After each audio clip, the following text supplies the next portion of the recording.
Yeah, I've heard my colleagues say that we need to learn critical race theory so as to better unify. And I don't think that really reflects a reading of John O. Callamore and Bell Hooks and people who don't present critical race theory as a unifying ideology.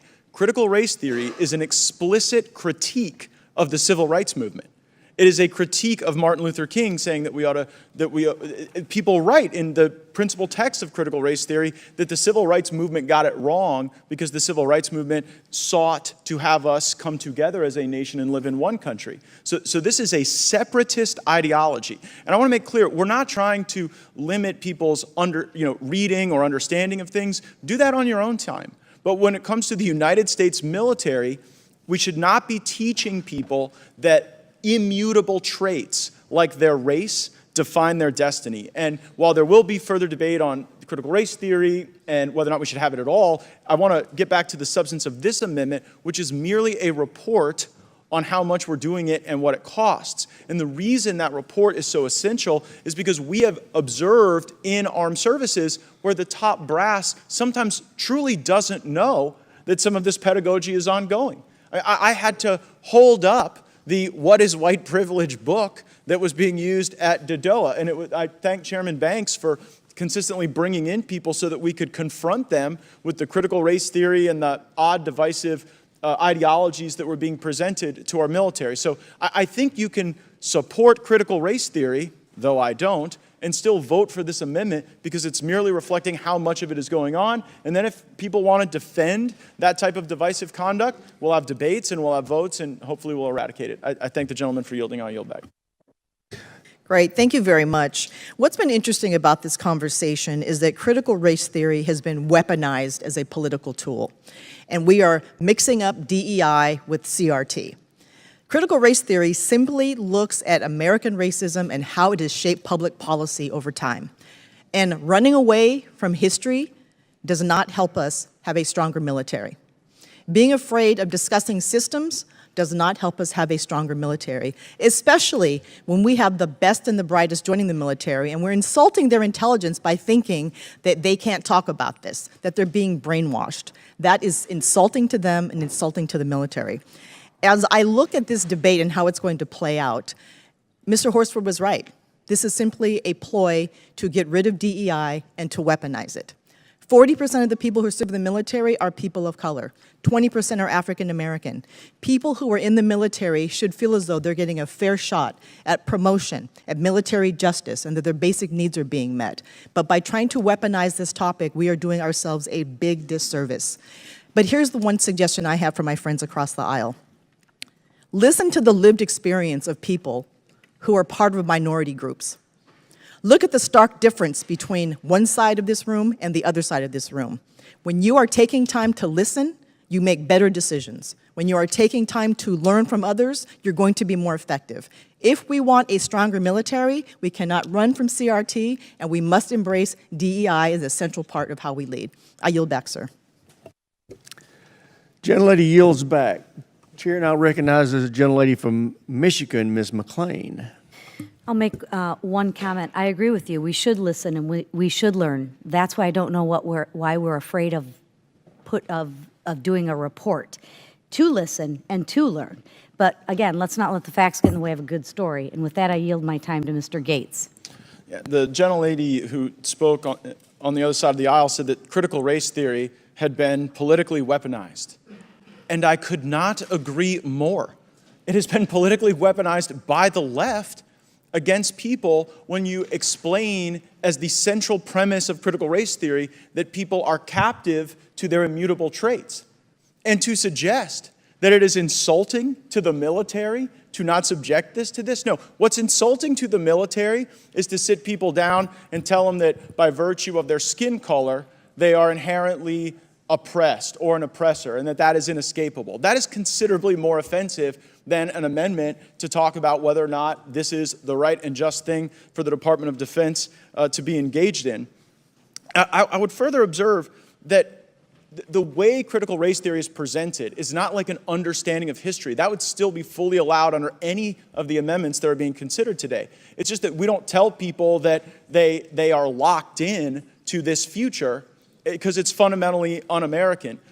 And to my colleagues' questions about whether or not I intend to use this hearing to go after the diversity, equity, and inclusion initiatives and the critical race theory in the military, the answer to that question is unequivocally yes. We will spend as many hours as it takes to de-wokeify this military, and it's not an effort to dominate the time. Like the criticism that because I've offered these amendments, we're dominating the time of the House Armed Services Committee is so stark when laid in contrast to the time that is dominated in training that we're simply trying to learn about to push ideas and ideologies that are radical and un-American. And so, yeah, we're going to be going after DEI, and we're going to be going after critical race theory, and I think that's what our military deserves. And it's not divisive for us to do that. What was divisive was to use prior National Defense Authorizations Acts to establish these programs. Like in all these hearings where we drag the top brass of the military in and ask them questions, like the easiest response for any of them to us when we point out these bad things that they're doing is to say, look, you all demanded it in National Defense Authorization Acts. You told us we had to have a 5-year plan. So I view this not as a wedge issue, not as divisive, but as remedial. We have to go and remediate the bad things that have happened as a consequence of this embrace of radical gender ideology and radical race ideology. A point my colleague Mr. Waltz always makes in these discussions. Republicans don't obsess about these things because we're so eager to chat about them. These things get brought to us by our constituents and by people who are wearing the uniform. I am struck by one particular case in my district where a majority-minority unit had their leadership come to me and say the most dangerous thing they had to deal with at times in terms of mental health and unit cohesion wasn't the adversary, it was the stand down ordered by Secretary Austin. Because then you had people who the whole premise of their training was that they had a common experience. They had gone through something together. They were a unified collective force. And then when these people get told, oh, well, you know, your teammate over here is so different and we have to obsess about those differences rather than our commonality, they get frustrated with that. And they bring those materials to us. And one reason a report is so necessary is because even when we had General Milley here before us, and Mr. Waltz asked him questions about some of this pedagogy and training that was going on, he said it doesn't exist. Totally a fiction. We were imagining these things. It was a critical race theory mirage that we had observed. And of course, Mr. Waltz brought the receipts and showed these generals over and over again the materials that our constituents bring to us to fight for them.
Godspeed to the city streets.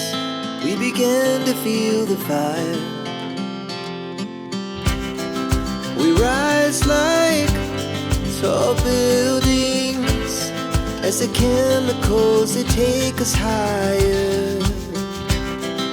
The night's young and it's just begun as she puts her hand in mine. We wanna chase the night, wanna dance to the light, pull the stars from the sky, just two hearts running wild. Never sleep, never stop, as we shout from the top. We're gonna be two hearts running wild.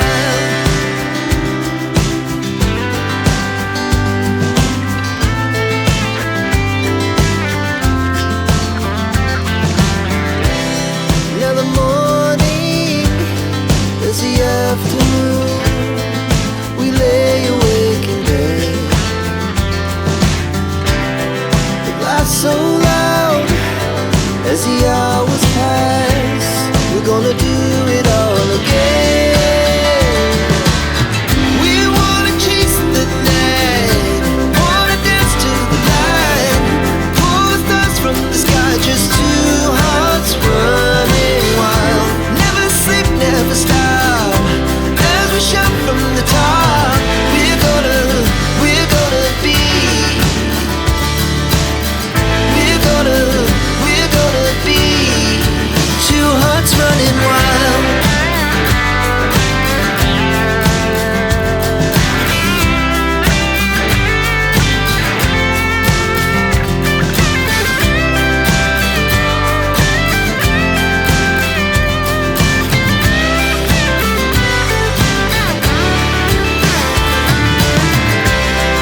The moonlight, summer sky, it was a day